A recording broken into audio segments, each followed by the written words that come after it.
Thank you, everyone. It's a pleasure to be here. And I'm changing the topic a little bit. We have heard a lot of things about location intelligence, which is fantastic. But here I'm actually talking a bit more about data science, the industry, and where it is heading to. For those of you guys who don't know us, we are a startup here based in Madrid, and we're building the best possible data science software for the business users. And also, I think in the audience, I can spot a few clients already. So for those of our clients in the audience, thank you so much again to hear the pitch. So let's talk a little bit about data science. And then to start with, I want to tell you a bit more about what is happening in the industry and then why we really have to change the way we do data science and then democratize it. First, let me take you 20 years back in time. Imagine you're in the 90s or early 2000, when computer is a familiar concept, but it's not really being used day-to-day basis. So you're hearing a lot of advancement in computing power, acceleration, et cetera, but really computers are being used by the geeks who are doing MS-DOS and stuff like that. And that situation only changed when computers started to have a graphical interface. And then one of the applications that came with that is Excel. Excel is amazing. It's powerful. It is the first major spreadsheet calculation software that made calculation possible. You can do many things with Excel. You can do 1 + 1.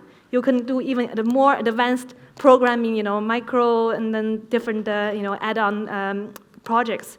And I still remember that I learned how to write my first if statement with Excel. And what's even more amazing about that is after 20 years, Excel is still the most used analytics tools in any companies for doing data analysis, whether you like it or not. But what has changed? Why people are still using Excel? We are hearing this new word about data science. It's really cool, deep learning, how people are playing chess with computer and then keep on losing and all that cool stuff. So there are a lot of data science advancement technology in the field. But the problem of that is a lot of this advancement are really reserved by academia or very few people who really understand data science. For majority of people like me, data science is like rocket science. I don't understand anything about R, Python, and I don't want to understand it. I want to use it, but I don't know how. So what is the problem today? If you are doing data science, you probably are math genius. And I know many data scientists are probably here in the audience. So I think it's great that your company are able to find you and then retain you. But at the same time, you also know, as a data scientist, I have probably very high market value. So I can look around and the headhunters are calling me all the time, and maybe I can find a different job another day. But if you look at majority of the company, the people who are doing day-to-day work have a completely different background. They don't know math, they don't know statistics, they don't know programming, but rather they come from an engineering background or business administration background. They are already doing a lot of analysis, and then they want to do more. But the problem is they don't have a tool which could enable them to do more. So what is the problem with that? Let me give you a real example, a personal struggle that I went through a few years ago. So a few years ago, I was working for a multinational in London, running a business line and a declining business line. So of course, I was really depressed and trying to figure out how I can stop my client from churning. I do get a weekly report from my business analyst that summarizes all the customers who has already left us. But that's not useful, because what I want to know is not about now, but about future, who is going to leave me. So I heard the company just recently invested and set up a really fancy data science team in San Francisco. And I thought, that's great. I'm going to call them, they're going to solve all my problems, and then that will be it. So I called the data science team in San Francisco. Of course, the first problem is they said to me, you have to have good data. Okay, so what do I have to do? I find a Salesforce analyst who started scraping all the data from Salesforce, matching parent account, child account, and get me a list of clients. That's 2 weeks of work. Then I call my finance analyst and say, okay, can you then match this client list with the actual billing to find out who's paying, who's not paying, who's going to leave us, etc., right? So that's a few weeks of work just to clean the data. And then when I finally got my data clean and ready, and I can't wait to start a project, when I called the team in San Francisco, they told me that, okay, we have 15 projects in the queue. You have to wait for your turn. So I go back and I wait patiently until they finally could come to my attention. And when we started doing the project, I remember spending many nights late in the evening calling into San Francisco because I had to explain to them what is this variable about, what are the business contexts they have to take into consideration when building their model. So many conversations later, they finally are able to deliver a really, really fancy report. And the report has a lot of technical terminology and stuff like that, which make me just kind of scratch my head and saying, like, what is this? So now I have to talk to my sales manager and to convince them. And I would say, hey, Clara, please, can you pay more attention to these clients because the data science told me that they're going to leave me. And imagine saying that to the sales manager who then will come back to me and say, but I just went to visit them last week, they're completely fine. Like, where is this science coming from? So you're having very difficult conversation to convince business user to then take your recommendation into execution. And then what's even worse, the finance team come to me and said, because you have used a very highly requested resource in the company, we're going to charge you $5,000 for the project. And because the project is so hard to get and it's so expensive, I could only do it every quarter, when in reality, I really want to know the churn customer on monthly or even weekly basis. And because I could only do it every quarter, I was never able to establish a feedback loop to say that, okay, this report is actually accurate or not, because I'm not tracking all the customer and the churn customer to understand the feedback. I cannot just cross my finger and then thought, you know what, the reports are really expensive, it's called data science, it must be very good, it's going to help with my business. And that's why after a few years, I ended up in Graphext. So I hope by talking through this personal example, I'm illustrating a little bit of, from the business side, the challenges people are having with data science. And I think really if the big reason behind why we must democratize data science, there are quite a few, right? So first of all, the goal to democratize data science is to make every citizen to be able to perform complex analysis.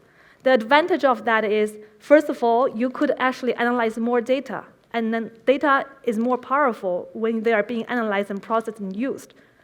And the second thing is you could also improve the quality of the analysis, because now you're really combining your business experience, your personal intuition with data science to really maximize the output.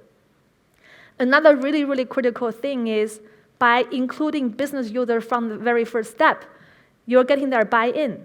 So once you make a recommendation, it's much likely to get into consideration to put into execution. We all know that from strategy to execution, there is a long way. So to make execution happen, you have to get a business buy-in.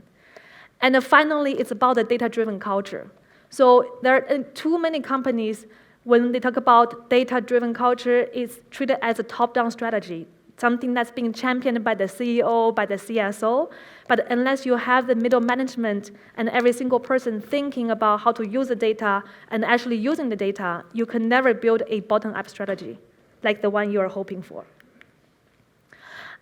And then we talk a little bit about the challenges and why data science is so critical to be democratized. And let's also talk about the future. So what would an ideal, a universal data science tool look like? For me, I think it has a few important components. The first one is the automatic ETL. So ETL is extract, translate, and load. We have heard quite a few conversations earlier on in the presentation where people are talking about with that data, you can't do anything. And we know that's the biggest issue and obstacle for many organizations to really do proper data science. I think I completely agree with that, but at the same time, I also think the landscape has changed a little bit with the technology advancement. So if you think about it, many years ago, companies are still building their internal CRM system using a lot of internal technology, but more and more with the advancement of SaaS product, companies are also switching, especially on the business side, on the more repetitive tasks. People are switching into Salesforce, into Workday, into Eloqua, different software that is already helping you to standardizing the way you're capturing the data. So actually from working and doing integration with this software, you can get the data and then try to find a very smart way to clean it, to enhance it, and make it for your purpose. So that integration is super important.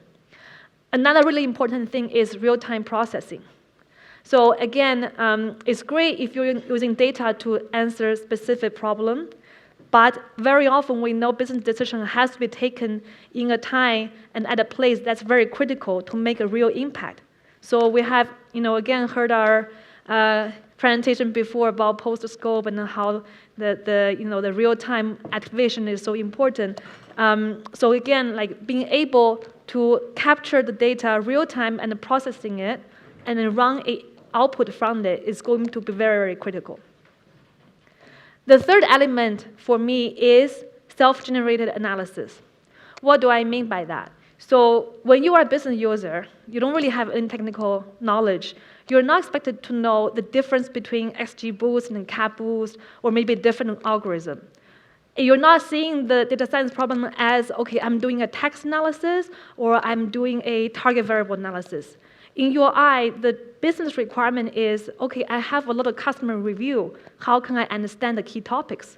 Or it could be, I have a lot of customers with different behavior. How can I understand their segmentation, right? So these are the kind of questions you are asking. So there has to be a translation to say, from the business requirement, we're going to automatically recommend the right algorithm optimized for your specific question, and then generate a bunch of analysis for you. So you can take a look at it before you start doing your own analysis. This kind of automation, the self-generated analysis, or also called augmented analysis, is very, very critical, and we are seeing more and more companies working on developing that. And the last part is explainable reporting. So the worst problem is if you have find amazing insight and you're trying to explain to people and then people don't agree or they don't follow you. Very often when we are trying to explain a problem or a result, we start with a result. But when you're dealing with a very complex problem, sometimes it's necessary to walk the audience from the very beginning of the analysis to actually go through every single step of the hypothesis, of the exploration until the conclusion. So unless you do that for many, many problems, you're never going to be able to explain them really, really well. So that's kind of the framework we have been thinking about very hard in Graphext, and then those are the requirements and then the design principle, I would say, that we're trying to incorporate into designing our product. So I talk a lot about, a little bit abstract and theoretical things, but what I really want to do is to also show you a real example using Graphext and then to demonstrate how this could work. Our product is not perfect yet, but I think hopefully you will like it. So I'm going to talk about a specific example here, which is about finding the best city to live in the world. Actually, the title is a bit misleading because the data set we got. The data set is a public data set we got from I think it's a peer reporting or survey company. So a data set has more than 560 cities around the world, and then there are 43 items, people self-reported items about their pricing. So these could be 1 kilo of tomato, 1 pair of leather shoes, the price of apartment, etc., right? So the idea is, can we find from all this information the best place to live in terms of affordability? Because of course the data did not have culture, diversity, so the other issue. So to understand this data, you could also understand economic development or maybe try to find some hidden business opportunities.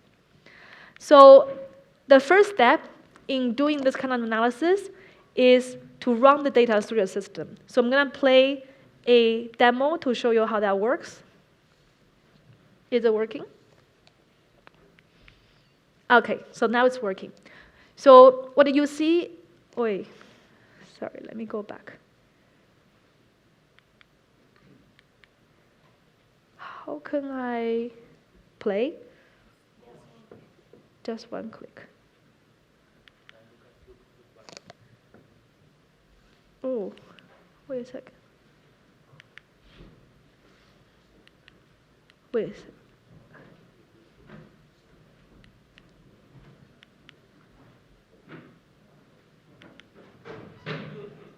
OK, so now it's working. Sorry.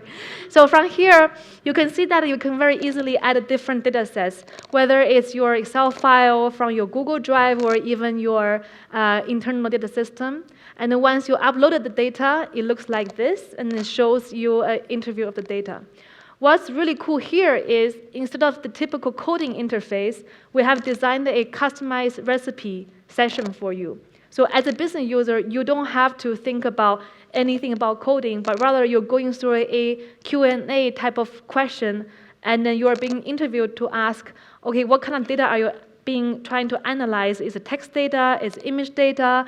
Are you trying to do a customer segmentation? Are you trying to understand the survey opinions, etc. Right? So you go through this entire phase until the background, the algorithm in the background really find the best way to optimize and recommend the algorithm for you to prepare your data. And I also want to highlight here that even though we're showing the example of finding the best city to live in, the algorithm we have included in the software is much, much more broad than that. You could do many other NLP analysis, for example, target variable analysis. So it's just one example we're choosing to show you guys here. So this way of helping and guiding non-technical user to go through your data preparation is going to save a lot of time for people to understand the problem, but also manual time in terms of coding, and then make the accessibility of the project much easier for everyone. The second part is to create an overview of the data. Why do we need an overview of the data? So imagine if you're going to a new city. To understand where you want to go, you're going to look at map, because map is the best and most visual way for you to understand the overall picture of the location you are in. It works the same in data. If you're trying to understand data set, the first thing is let's look at everything that's available before we dive into the data, so you can really drill down and make sure you know where to focus on. In this case, we are doing a unsupervised clustering. So every single city here is now a dot on the graph, and then they are similar or far away together based on how similar or different they are. So we're treating the 43 variables, the pricing variables on the right-hand side, as you can see, as the variables where we're computing the similarity. Then from there, we derive this graph. I'm going to show you a bit more in terms of how it works. So here you could see that we plotted many of the cities on the graph. We can also drill in to look at specific clusters. Now we're looking at a blue cluster. And in this cluster is a bunch of cities from the US, which are lower priced. And then very similarly, you can see there's another pink cluster located very close to them, but those are expensive cities in the US. Another thing that's very interesting is you may be wondering we're in Europe and how it works. Here's a distribution of the European cities. First, you can see you have Istanbul, you have some cities in Romania, which are very, very similar. Then moving on, you're seeing more and more Mediterranean cities. So for example, Malaga, and then cities which are close by that are more considered as a low-cost European city. Then when you move up a bit more, you're seeing Madrid being placed very close together to Italian cities. Now you're moving on to the French ones and then German ones. So even though we're all European cities, but based on the characteristics, they're placed very differently. And then now you are seeing the yellow ones are the UK cities. British cities.